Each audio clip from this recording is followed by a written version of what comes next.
There is a war happening inside you right now. Not a war with the world, not a war with your boss or your past or your family. A war with yourself. You sit down to work and something whispers, later. You try to sleep and something screams, remember that mistake from 5 years ago? You want peace, but your mind gives you chaos. You are not at war with the world. You are at war with the voice in your head. And today, I want to tell you a story about a man who finally won that war. There was a young man. Let's call him Arjun. Arjun was not lazy. Not really. He had dreams, big dreams. He wanted to build something, to be someone. But every morning, he woke up tired. Not physically tired, mentally tired. He would open his eyes, and before his feet touched the floor, the voice would start. You didn't finish that work yesterday. You're already behind. Everyone else is ahead of you. By 7 a.m., Arjun had already lost a battle that no one else could see. This voice followed him everywhere. When he tried to focus on his work, the voice said, "This is too hard. You're not smart enough." When he met people, the voice said, "They don't like you. You said the wrong thing." When he tried to rest, the voice said, "You don't deserve rest. You did nothing today." It was like living with a bully who never left the room. One evening, Arjun sat alone. He had a deadline, important work. His future depended on it. He sat at his table, pen in hand, ready to start. And then, the voice came.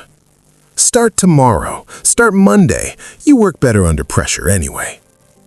Arjun listened. He put the pen down, picked up his phone, scrolled for 4 hours. Later that night, lying in bed, the voice came back, angrier than before. "See, you are weak. You have no discipline. You will never change." Arjun felt like crying, but he was too tired to even cry. He was trapped, not in a cage, but in his own mind. The next morning, Arjun left his house. He walked. He didn't know where he was going. He ended up near a river. An old man was sitting there, feeding birds. Arjun sat down nearby. He wasn't looking for advice. He was just empty. The old man looked at him, didn't ask what's wrong. He just watched the river. After a long silence, the old man picked up a small, dry leaf from the ground. "But you," he said, holding the leaf gently, "are not the river. You are this leaf." Arjun was confused. "I don't understand." The old man dropped the leaf into the water. At first, the leaf floated, but soon a small ripple pushed it. The leaf spun in circles. It got stuck against a small rock, twisting, turning, going nowhere. The old man spoke. "The leaf is your mind. The water is life. When the water moves, the leaf spins. When the water hits a rock, the leaf panics. It forgets it can simply float." Arjun stared at the leaf stuck against the stone. The old man continued, "You think you are your thoughts. You are not. You are the one watching the thoughts. The leaf doesn't know it's stuck, but you can see it's stuck. So why are you still spinning?" Arjun sat there for a long time after the old man left. He looked at the leaf, then looked at the river beneath it. The river was deep, silent, powerful. The rocks didn't bother the river.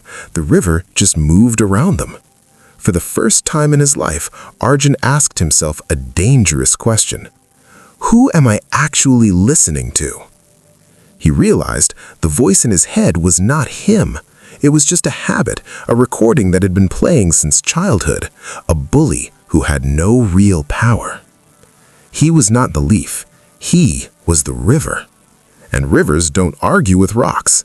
They just flow. That night, Arjun went home. He sat at the same table. The voice came again. "You'll fail. Start tomorrow." But this time, Arjun didn't argue back. He didn't try to fight the voice. He simply noticed it. He said to himself softly, "There is the voice, and here am I. I choose to work." He picked up the pen. The voice screamed louder, "You're pretending! You're a fraud!" Arjun kept writing. The voice got tired.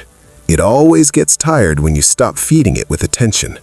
For the first time, Arjun was not fighting his mind. He was simply using his hands. This is the truth no one tells you. Your mind is not your enemy because it is evil.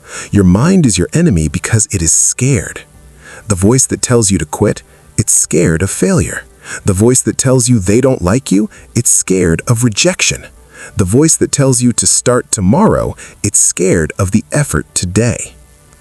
Your mind's only job is to keep you safe. But safety is not the same as happiness. Safety is not the same as growth. If you listen to the voice that wants safety, you will stay stuck, spinning, stuck against the same rock for years. You are not your thoughts. You are the awareness behind the thoughts. The thinker is not the thoughts.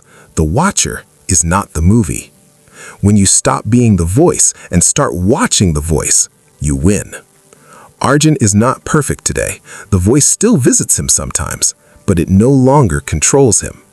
Some days, the voice screams, and Arjun smiles, because he knows a screaming voice is a weak voice. It only screams because it's losing. The war inside you will never end completely, but you can stop being the battlefield. You can become the river.